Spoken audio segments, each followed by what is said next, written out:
Para sejarawan meyakini bahwa Ratu Inheon meninggal secara tidak normal atau digunakan. Assalamualaikum warahmatullahi wabarakatuh. Kembali lagi di channelku guys. Nah, ngomong-ngomong, kalian pernah gak nih nonton drama Korea yang judulnya Dongyi? Waktu itu sekitar tahun 2010, berarti aku masih SD ya. Sempet hits waktu itu. Nah, di topik pembahasan kali ini kita bakal ngebahas salah satu tokoh utamanya, yaitu Choi Dong-yi. Gimana kisah nyata kehidupannya dalam sejarah. Nah, untuk referensi yang aku pakai dalam video kali ini adalah hasil dari internet. Jadi kalau kalian penasaran dengan sumber yang aku pakai, kalian langsung cari aja di internet. Sebelumnya aku minta maaf sama kalian kalau nanti dalam penyebutan nama orang atau nama tempat ada kesalahan. Jujur aja aku memang kurang paham bahasa Korea, jadi ya maklumlah. Oke, langsung aja kita bahas sejarah mengenai Selir Subin. Let's go.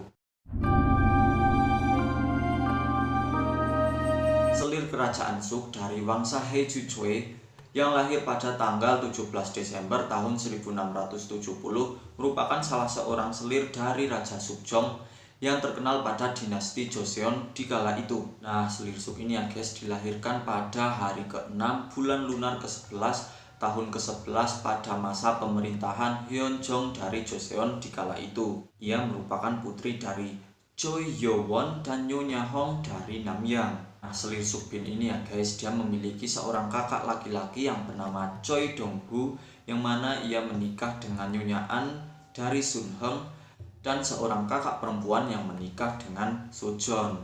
Nah, Selir Subin ini ya guys, dahulunya masuk ke dalam istana di usia 7 tahun dan ia dikategorikan sebagai Jeonmin, yang mana pada masa itu dianggap sebagai kalangan kasta rendah. Nah, meskipun begitu ya guys, Selir Subin secara berani terang-terangan mendukung Ratu Inheon dan menentang Selir Jang Huibin, yang mana Selir Jang Huibin ini dahulu terkenal dengan sifatnya yang kejam. Nah guys, pada tahun 1693 diketahui Raja Sukjong dihasut oleh Selir Jang Huibin dan juga fraksi selatan untuk memecat dan juga mengasingkan Ratu Inheon. Nah guys, hal ini tentunya berkaitan dengan cerita tentang mengenai bagaimana Selir Subin akhirnya bertemu dengan Raja Sukjong, yang mana pada saat itu Selir Subin masih berposisi sebagai seorang pelayan atau musuri. Nah, musuri ini pada saat itu disamakan dengan pelayan suci atau budak istana. Hingga akhirnya ketika Ratu Inheon telah dipecat dan dikeluarkan dari istana, Selir Subin yang saat itu masih menjadi seorang pelayan ya, dia berdoa pada suatu malam untuk keselamatan Ratu Inheon. Tentunya pada masa itu Selir Jang Huibin telah diangkat menjadi ratu. Pada suatu malam, bertepatan ketika Raja Sukjong kembali dari perjalanannya, saat ia menelusuri para kamar pelayan di istana, dia tidak sengaja mendengar doa-doa dari Selir Subin. Nah, Raja Sukjong ini dia merasa terharu dengan kata-kata di dalam doa Selir Subin untuk keselamatan Ratu Inheon guys. Nah, hingga singkat cerita, pada akhirnya Raja Sukjong mengembalikan Ratu Inheon kembali ke istana, dan ia juga menurunkan posisi ranking dari Selir Jang Huibin. Selang 7 tahun, yaitu pada tahun 1701, akhirnya Ratu Inheon meninggal secara misterius. Para sejarawan meyakini bahwa Ratu Inheon meninggal secara tidak normal atau diguna-guna. Meskipun ya guys, hal tersebut belum ada bukti yang kuat. Menurut salah satu versi sejarah menyatakan bahwa Raja Sukjong menemukan Selir Jang Huibin sedang bersama dengan dukun Korea, yang mana mereka bersukaria atas kematian dari Ratu Inheon. Namun guys, terlepas dari bagaimana Raja Sukjong mengetahui akan hal tersebut, hingga akhirnya ia memutuskan untuk menemukan serta menyelidiki siapa dalang dibalik rumor tersebut. Ia tahu bahwa Selir Jang Huibin membangun sebuah altar, yang mana di altar tersebut terdapat sebuah stupa dengan bertuliskan nama Ratu Inheon di dalamnya.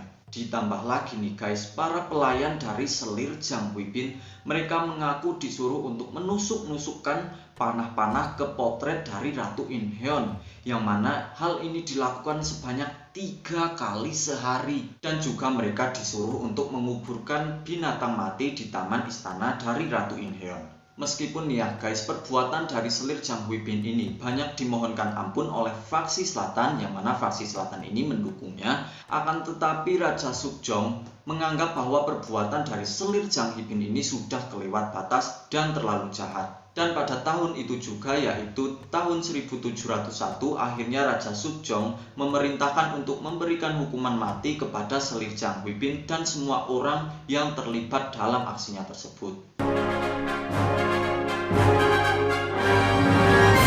Setelah eksekusi tersebut dilaksanakan, Raja Sukjong membentuk sebuah undang-undang yang melarang selir dengan ranking bin untuk menjadi seorang ratu. Oleh sebab itu, pada akhirnya selir Choi Suk-bin tidak bisa menjadi ratu karena ia memiliki gelar bin. Yang mana selanjutnya yang menjadi ratu adalah selir kerajaan Yong dari Wangsa Qin.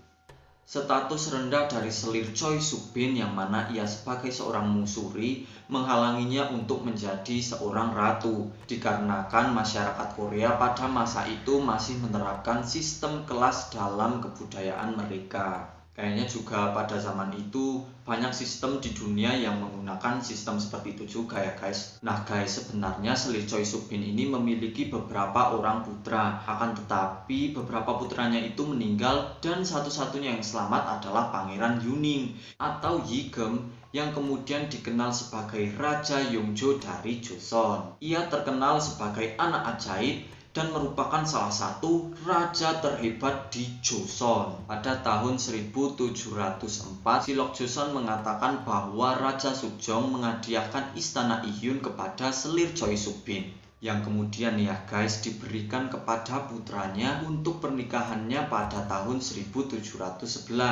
Kononnya bangunan istana Ihyun ini adalah bangunan yang besar dan luas yang terletak di Seoul. Nah, seperti yang kita ketahui kan guys, selir Choi Suk-bin tidak bisa menjadi seorang ratu. Oleh sebab itu, pada masanya Ratu Inwon lah yang menjadi seorang ratu. Kemudian pada tahun 1711 diketahui Ratu Inwon terkena variola. Ketika Ratu Inwon terkena variola, kalau nggak salah aku cari itu cacar ya. Nah, selir Choi Suk-bin ini memerintahkan para Gumnyeol atau dayang istana untuk keluar dari istana dan mencari solusi bagaimana menyembuhkan Ratu Inwon dari informasi yang mereka dapatkan pada rakyat jelata. Nah, karena hal ini akhirnya Ratu Inwon dapat terselamatkan. Lanjut, pada tahun 1716, selir Choi Suk-bin dikeluarkan dari istana dikarenakan dia sakit. Dan pada tahun yang sama nih ya guys, Raja Sukjong menerima informasi dari Yigem, yaitu putranya dengan selir Choi Suk-bin, bahwa ibundanya kondisinya sangat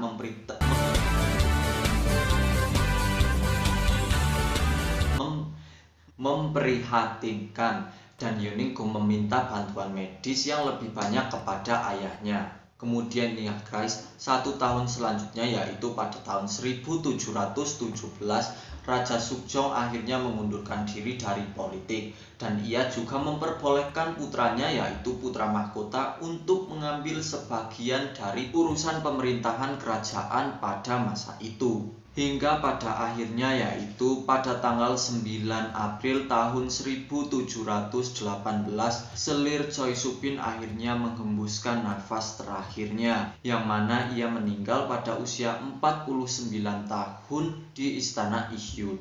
Dan pada tahun yang sama, Raja Sukjong mengumumkan bahwa putra mahkota Gyeongjong sebagai pemangku tahta kerajaan, yang mana hal ini berarti pemerintahan Raja Sukjong akan segera berganti. Selir Choi Suk-bin dimakamkan di Soryongwon, Paju, Gyeonggi, sekarang Korea Selatan ya. Dan 2 tahun setelahnya, Raja Sukjong yaitu pada tahun 1720 juga ikut meninggal dunia. Di dalam papan memorial mengenai selir Choi Suk-bin yaitu yang terdapat di makamnya, terdapat penjelasan yang bertuliskan disposisi dan statusnya benar-benar tak terpisahkan, tidak pernah pandang rendah, ia menghormati dan selalu menunggu Ratu Inhyun dan kemudian Ratu Inwon. Kebijaksanaan dan kecerdasannya bersinar ketika berinteraksi dengan orang lain. Ia menjalani tugas dan protokolnya dengan baik.